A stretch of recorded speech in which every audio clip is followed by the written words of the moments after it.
I thought losing my wallet on a crowded train was just an annoying mistake. Then, the next morning, a stranger returned it to my home. At first, I was relieved, but then he mentioned something that had never been inside my wallet. And that was the moment I realized he had been watching me. Hi everyone, my name is Daniel, and today I'm going to tell you about one of the strangest experiences of my life. It started on an ordinary Monday morning. I was living in Chicago at the time and working at a small design company downtown. Every morning, I took the same train to work. I knew the station, the people, and even some of the regular passengers. That morning, the train was unusually crowded. I remember standing near the doors with one hand holding the train's metal rail and the other holding my coffee. My wallet was in the inside pocket of my jacket. At least, I thought it was. When I arrived at work, I reached into my pocket to pay for lunch. My wallet was gone. I checked every pocket twice. Nothing. I immediately remembered the crowded train. Someone must have taken it. I felt angry with myself, but I also knew there wasn't much I could do. I cancelled my bank cards, called the train station, and reported the wallet as lost. The wallet itself wasn't very valuable. It was old and scratched, and I had owned it for years. But inside were my driver's license, bank cards, some cash, and a small photograph of my younger sister. I didn't expect to see it again. The next morning at around 8:30, someone knocked on my apartment door. I wasn't expecting anyone. When I opened the door, I saw a man standing in the hallway. He looked to be in his late 50s. He had grey hair, a dark coat, and a calm expression. He held my wallet in his hand. For a second, I couldn't believe what I was seeing. He smiled and said, "I believe this belongs to you." I quickly took the wallet from him. Everything was still inside. My driver's license, my bank cards, the photograph of my sister, even the cash. I was surprised and grateful. I asked him where he had found it. He said he had seen it near the train station and recognized my address from my driver's license. That explanation seemed reasonable. I thanked him and asked for his name. He simply said, "Michael." Then he turned around and started walking away. I closed the door, but something felt wrong. I looked at my wallet again. Then I noticed something strange. There was a small piece of paper inside. I was sure it hadn't been there before. It said, "Don't trust the first story you hear." I stared at those words for several seconds. I thought maybe it was a joke. Maybe Michael had put it there. Maybe someone else had. I didn't know. I decided to forget about it. But later that day, something happened that made me think about the note again. I received a message from an unknown number. It said, "He didn't find your wallet." I immediately called the number. It was disconnected. My heart started beating faster. Who was this person, and how did they know about my wallet? I didn't tell anyone about the note. I didn't tell my coworkers. I didn't even tell my sister. That evening, I went back to the train station. I wanted to understand what had happened. I spoke with an employee and asked if anyone had reported finding a wallet the previous day. The employee checked the lost and found records. Nobody had reported one. That made no sense. If Michael had found my wallet at the station, why wasn't there a record? I went home feeling nervous. When I reached my apartment building, I saw Michael standing across the street. He wasn't looking at me. He was looking at my building. I froze. Then he noticed me. For a moment, neither of us moved. He slowly raised one hand, almost like a greeting. Then he walked away. I followed him for a short distance, but he disappeared around a corner. That night, I barely slept. The next morning, I searched online for his name. Michael was a common name, so I didn't find anything useful. Then I remembered something, the photograph in my wallet. My sister had given it to me several years earlier. On the back of the photograph, she had written the date and a short message. I took the photograph out. The message was still there, but underneath it, I noticed something I had never seen before. There was another line. It had been written very lightly in pencil. It said, "Ask Daniel about the blue house."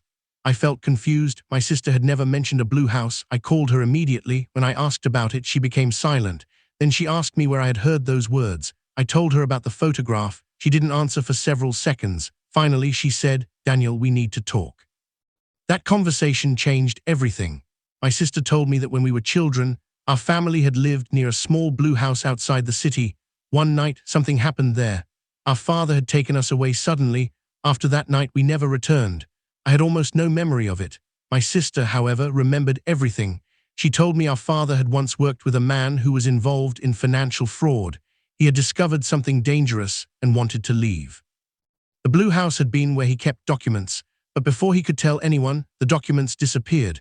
My sister believed our father had hidden copies somewhere. I asked her why she had never told me. She said our father had made her promise. He believed that keeping us ignorant would keep us safe. Then she said something that made my blood run cold. Daniel, Michael was one of his friends. I immediately remembered the man at my door, the wallet, the note, the way he had been watching my building. Everything suddenly made sense, or at least I thought it did. I called Michael. He answered on the second ring. I asked him why he had returned my wallet. There was a long silence. Then he said, "Because someone else wanted to find you." I asked who. He refused to answer. Instead, he told me to meet him at a public place. I agreed. We met in a busy coffee shop that afternoon. Michael looked tired. He told me that he had known my father many years ago. He also told me that my father had never betrayed anyone. He had actually tried to expose a group of people who were stealing money from several businesses. Before he disappeared from their lives, my father had hidden evidence. Michael said he had been protecting that secret for years. I asked him why he had been watching me. He looked directly at me. "Because they found out you were looking for it." I had never been looking for anything. Then he explained the truth. The wallet had never been lost by accident. Someone had taken it from me on the train. Michael had followed that person. He recovered the wallet before it reached the people who wanted it. But there was one problem. Someone had already seen my address. Michael had returned the wallet because he wanted me to know that I was being watched. The mysterious message had been his warning. I asked him who had taken my wallet. He gave me a name. It was the name of a man who had worked with my father. A man who had disappeared years ago. Before leaving, Michael gave me one final piece of information. "Documents are still there," he said. "Blue house." I didn't know whether I could trust him, but I went there with my sister the next day. The house had been abandoned for years. Inside, everything was covered in dust. We searched for hours. Then my sister noticed something behind an old wooden wall. There was a small metal box. Inside were copies of financial records, photographs, and handwritten notes from our father. The evidence was real, but the biggest surprise was a letter addressed to me. My father had written it before everything happened. He explained that he had hidden the evidence because he wanted to protect his children. At the end of the letter, he wrote something I will never forget. "One day, Daniel may find this. If he does, I hope he understands that I didn't disappear because I didn't love him. I disappeared because I loved him too much to let anyone use him against me." I cried when I read those words. For years, I had believed my father had simply left us. Now I finally understood why. We gave the evidence to the police. The investigation that followed lasted months. Several people were eventually questioned, and the truth about the old financial scheme finally came out. Michael disappeared after that. I never saw him again. Sometimes I still wonder whether he returned my wallet because he felt guilty, because he wanted to protect my father, or because he simply wanted to protect me. I don't know. But I do know one thing. That wallet taught me that ordinary moments can hide extraordinary stories. I thought I had simply lost my wallet on a crowded train. Instead, I found a part of my family's past that had been hidden from me for most of my life. And sometimes, the thing you think you've lost is actually the thing that leads you to the truth. The lesson I learned was simple. Don't always accept the first explanation you hear. Sometimes, the truth is waiting behind a small detail that everyone else ignored. And for me, that small detail was a lost wallet.